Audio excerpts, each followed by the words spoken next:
ሰላም ፍቅር ጤና ለእናንተ ይሁን ውድ ተመልካቾቻችን፣ ይህ ሰናይ ስፖርት ነው።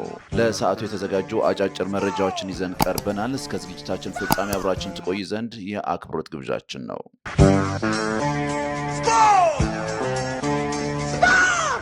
በሲቢኢ የኢትዮጵያ ፕሪምየር ሊግ አምስተኛ ሳምንት ባህር ዳር ከተማ ከቅዱስ ጊዮርጊስ ጨዋታቸውን ያደርጋሉ። ቅዱስ ጊዮርጊስ በሸገር ከተማ ከደረሰበት ሽንፈት ለማገገም፣ ባህር ዳር ከተማ ደግሞ ከ3 ተከታታይ ነጥብ መጣል በኋላ ወደ አሸናፊነት ለመመለስ ቀን 7 ሰዓት ላይ በአዲስ አበባ ስቴዲየም ይጫወታሉ። አንድ ተስተካካይ ጨዋታ የሚቀራቸው ፈረሰኞቹ በ6 ነጥብ 7ኛ ደረጃ ላይ የተቀመጡ ሲሆን የጣና ሞገዶቹም በተመሳሳይ 6 ነጥብ በግብ ክፍያ በልጠው 6ኛ ደረጃ ላይ ይገኛሉ። በሌላ ጨዋታ በካፍ ቻምፒየንስ ሊግ ጨዋታ ምክንያት ሁለት ተስተካካይ ጨዋታ የሚቀረው ኢትዮጵያ መድን ቀን 10 ሰዓት ላይ በአዲስ አበባ ስቴዲየም ከአርባ ምንጭ ከተማ ይገናኛል። በሐዋሳ ዩኒቨርሲቲ ስቴዲየም ሁለት ጨዋታዎችን ሲደረጉም 9 ሰዓት ላይ ምድረገነት ሽረ ከሲዳማ ቡና እንዲሁም 12 ሰዓት ላይ ድሬዳዋ ከተማ ከወልዋሎ አዲግራት ዩኒቨርሲቲ ይጫወታሉ። ሩበን አሞሪም የጥቅምት ወር ኮከብ አሰልጣኝ ሆነው ተመረጡ። 10ኛ ሳምንት ላይ በተደረገው የ2025-26 የእንግሊዝ ፕሪምየር ሊግ የማንቸስተር ዩናይትድ አሰልጣኝ ሩበን አሞሪም የጥቅምት ወር ኮከብ አሰልጣኝ በመባል ተመርጠዋል። የ40 ዓመቱ ፖርቹጋላዊ አሰልጣኝ በጥቅምት ወር ያደረጓቸውን ሶስቱንም ጨዋታዎች በድል መወጣታቸውን ተከትሎም ለመጀመሪያ ጊዜ ተመርጠዋል። የማንቸስተር ዩናይትድ አጥቂ ብሪያን ምቤሞ የጥቅምት ወር ምርጥ ተጫዋች ሆነው ተመርጧል። ምቤሞ በወር ውስጥ 3 ግቦችን ያስቆጠ ሲሆን ክለቡ ወጥ የሆነ ብቃት እንዲያሳይም ትልቁን ኃላፊነት ተወጥቷል። አሰልጣኝ ሩበን አሞሪም በጥቅምት ወር ለመጀመሪያ ጊዜ 3 ተከታታይ የሊግ ጨዋታዎችን ሲያሸንፉ ካሜሩናዊው አጥቂ ግብ ከማስቆጠሩ በተጨማሪ አንድ ለግብ የሚሆን ኳስ አመቻችተውም አቀብለዋል። ቶተንሃም ሆትስፐርስ ከማንቸስተር ዩናይትድ በ11ኛ ሳምንት የእንግሊዝ ፕሪምየር ሊግ መርሃ ግብር ዛሬ ቶተንሃም ሆትስፐርስ ከማንቸስተር ዩናይትድ የሚገናኙበት ጨዋታ ይጠበቃል። በጥቅምት ወር ያደረጋቸውን ሶስቱንም የሊግ ጨዋታዎችን ያሸነፉት አሰልጣኝ ሩበን አሞሪም በእርግጥም ቡድናቸውን እየተሻሻለ መሆኑን ለማሳየት ከሜዳቸው ውጭ ከቶተንሃም ሆትስፐርስ የሚያደርጉት ጨዋታ የሚጠበቅ ሆነዋል።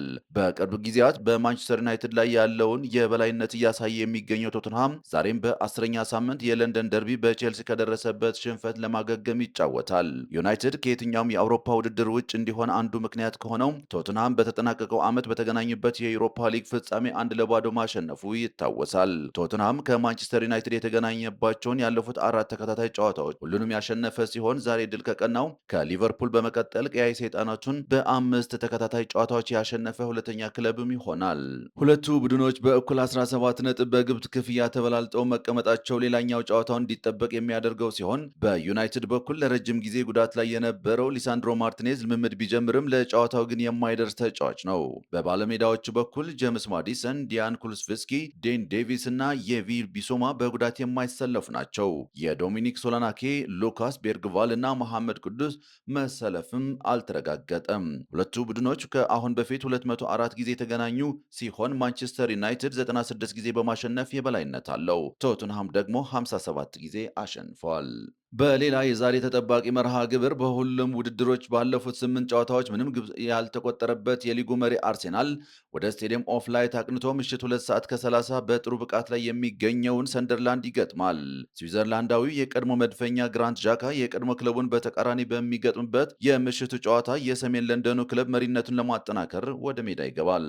ምሽቱ 2 ሰዓት ከ30 ላይ በስቴዲየም ኦፍ ላይት በሚያደርገው ጨዋታ ከ7 ዓመት በኋላ ወደ ሊጉ ከተመለሰው ሰንደርላንድ ጠንካራ ፈተና ጠብቋል። በተለይ ተጋጣሚው ሰንደርላንድ በውድድር ዓመቱ በሜዳው በአንድም ጨዋታ አለመሸነፉ የአርሴናልን ፈተና ከባድ ያደርገዋል። ለበርካታ ክለቦች ፈተና የሆነው ሰንደርላንድ ካደረጋቸው 10 የሊግ ጨዋታዎች 5ቱን በማሸነፍ በ18 ነጥብ 4ኛ ደረጃ ላይ የተቀመጠ ሲሆን የተሸነፈው በ2 ጨዋታዎች ብቻ ነው። በተለይ በክረምቱ የዝውውር መስኮት ያስፈረሙት የቀድሞ የአርሴናል አማካይ ግራንት ዣካ ቡድኑን በአምበልነት እየመራ የተሟላ እንዲሆን አድርጎታል።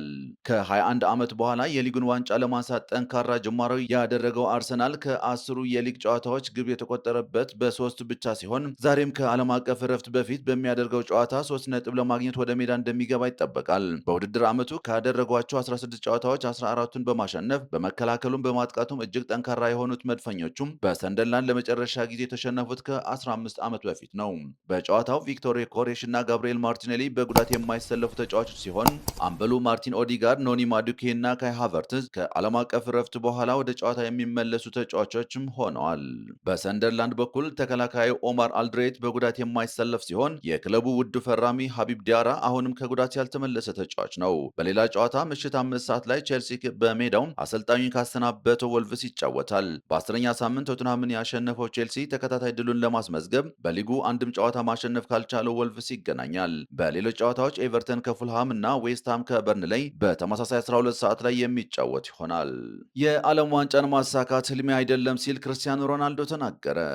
የአምስት ጊዜ የባላንዶር አሸናፊው ክርስቲያኖ ሮናልዶ 5 እና 6 ጨዋታዎች ብቻ የሚደረግበትን መድረክ ዋንጫ ማንሳት የእሱን የብቃት ደረጃ የሚወስን እንዳልሆነም ተናግረዋል። የአልናስሩ አጥቂ ከፒርስ ሞርጋን ጋር በነበረው ቆይታም አንድን ተጫዋች በጥቂት ጨዋታዎች በሚገኝ ክብር መመዘን ፍትሐዊ እንዳልሆነም ገልጿል። በተጨማሪም ለኔ የስፔን ላሊጋ ላይ ጎል ማስቆጠር ሳውዲ አረቢያ ላይ ጎል ከማስቆጠር የበለጠ ቀላል ነው። ለፖርቹጋል 3 ዋንጫዎችን አሸንፊያለሁ። ከዛ በፊት ፖርቹጋል ምንም የላትም ነበር። በዚህም በጣም ደስተኛ ነኝ። ሳውዲ አረቢያ ሊግ ከፖርቹጋል እና ፈረንሳይ ሊግ የተሻለ ነው። ፈረንሳይ ፒኤስጂ ብቻ ነው ያለው። አሁን ላይ በትልቅ የእንግሊዝ ፕሪምየር ሊግ ክለብ ለብጫወት ተመሳሳይ የጎል መጠን አስቆጥራለሁ። ዋይን ሮኒ ባገኘው አቅፌ ሰላም እለዋለሁ። እሱ ለማንቸስተር ዩናይትድ በርካታ ጥሩ ነገሮችን አድርገዋል ሲል በቃለ መጠየቁም ገልጿል።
ክቡራትና ክቡራን ተመልካቾቻችን ለዛሬ የነበሩን መረጃዎች እነዚህን ይመስሉ ነበረ። ስለ አብሮነታችሁ እናመሰግናለን። ሰላም፣ ፍቅር፣ ጤና ለሁሉም